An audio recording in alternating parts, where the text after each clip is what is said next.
Many believe that Evelyn Carter was a tragic victim. But was she? Or was she a cold-blooded murderer? Some feel an overwhelming sympathy for her, arguing that she was a product of her time. But the law saw it differently. She pulled the trigger. She took a life in cold blood. And for that, she was sentenced to die. In 1957, a murder shook the quiet streets of Westboro, London. The victim was Richard Blackwood. His killer? A woman who had once loved him, Evelyn Carter. What drives a woman to hunt down and kill the man she once adored? Was Evelyn truly responsible for her actions? Or was she pushed to the brink? I'm Michael Graves, a crime historian who has spent years studying notorious cases. I was just a child when the Evelyn Carter trial made headlines, but I still remember the national outrage. Even today, her story sparks heated debates. Was she a femme fatale, or a desperate woman left with no way out?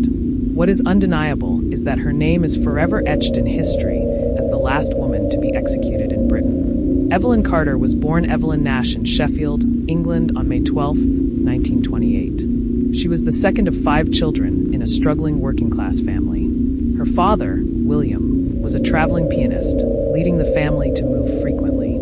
Stability was a luxury they never had. Most people tied to Evelyn's case are no longer alive, but one man, author and journalist Henry Collins, has extensively interviewed those who once knew her. Evelyn was a restless child. Henry tells me as we sit in the very pub where Richard Blackwood was gunned down. She was headstrong, uninterested in school, and had a wild streak that set her apart. Her family's financial instability forced them to move constantly, and she learned early that she couldn't rely on anyone but herself.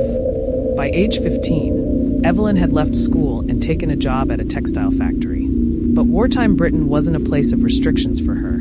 It was a world of possibilities. The once mousy brunette dyed her hair platinum blonde, her transformation symbolic of the new life she was carving for herself.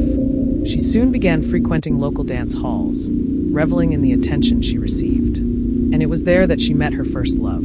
A Canadian soldier named James Donovan was stationed in London at the time. He was older, 10 years her senior, with a rugged charm and a deep pocket. It wasn't love at first sight, but the glitz and luxury he introduced her to were irresistible.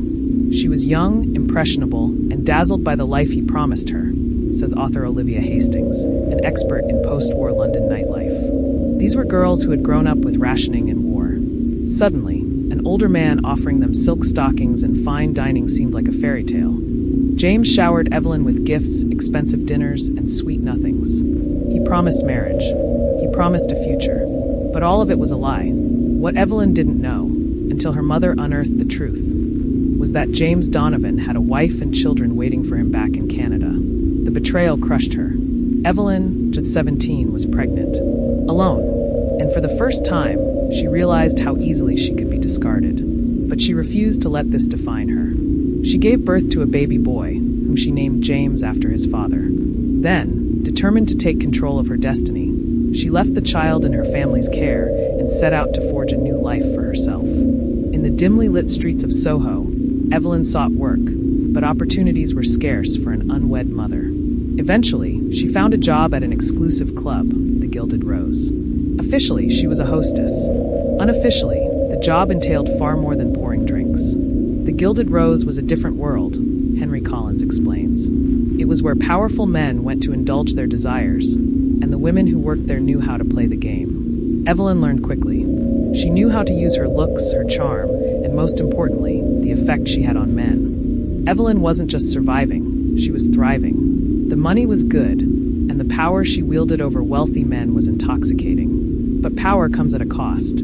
Over the years, she endured several secret, dangerous procedures to prevent unwanted pregnancies. She knew that attachment meant vulnerability, and vulnerability meant loss.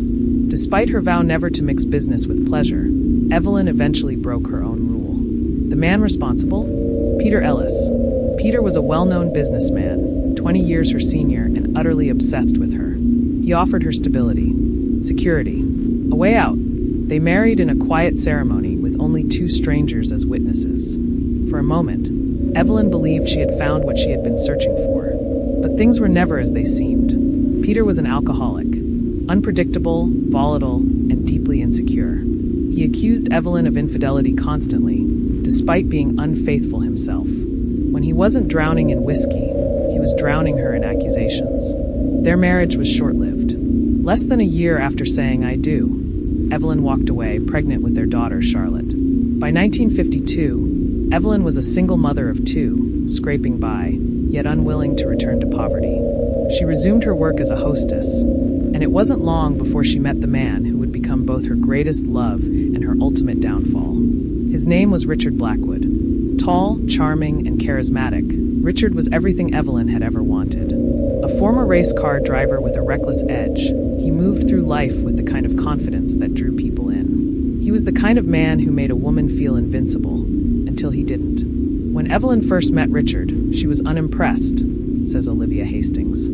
She thought he was arrogant, spoiled, and not worth her time. But Richard was persistent. He kept showing up at the club, kept pursuing her, and eventually she gave in. Within a few months, he was living with her, and living off her. Richard was younger than Evelyn, from a privileged background, and completely reckless with money. He spent his days drinking, gambling, and obsessing over his dream of becoming a professional racer. His trust fund dwindled, and soon, he was completely financially dependent on Evelyn. Their relationship was passionate, intoxicating, and deeply toxic. They fought constantly. Richard would disappear for days, then return with lavish promises. Their love was volatile, and their jealousy was all-consuming. As Evelyn's obsession with Richard deepened, so did the violence. By the end, it was clear. One of them wouldn't survive. But who was truly the victim? The final verdict had been cast. As dawn broke over the city, a somber silence filled the air. The trial that had gripped the nation was over, and so was Evelyn Holloway's fate. As she was led from her cell on the morning of her execution, her face remained eerily calm. No tears, no pleas, no last-minute confessions.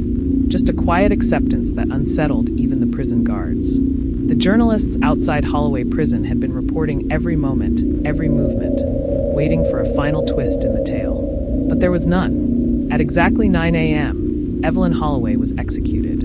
She was the last woman in the country to face the death penalty. But the questions didn't die with her. Should she have been executed? Should anyone? Was she a murderer, or just another victim of a world that had failed her? The case sparked outrage, protests, and debates in Parliament. Many believed Evelyn had acted under extreme provocation, that she had been a woman pushed beyond her breaking point.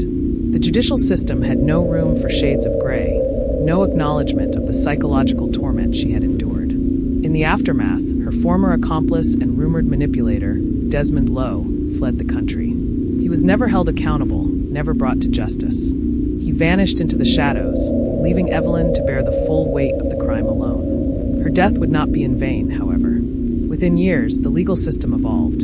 The concept of diminished responsibility was introduced, allowing future cases to consider the mental state of the accused. More importantly, her story played a crucial role in the abolition of the death penalty altogether. But that would come too late for Evelyn Holloway. Some called her a cold-blooded killer. Others saw her as a woman consumed by love, betrayal, and desperation. Perhaps the truth was somewhere in between. One thing was certain. She had left a mark on history, one that would never be forgotten.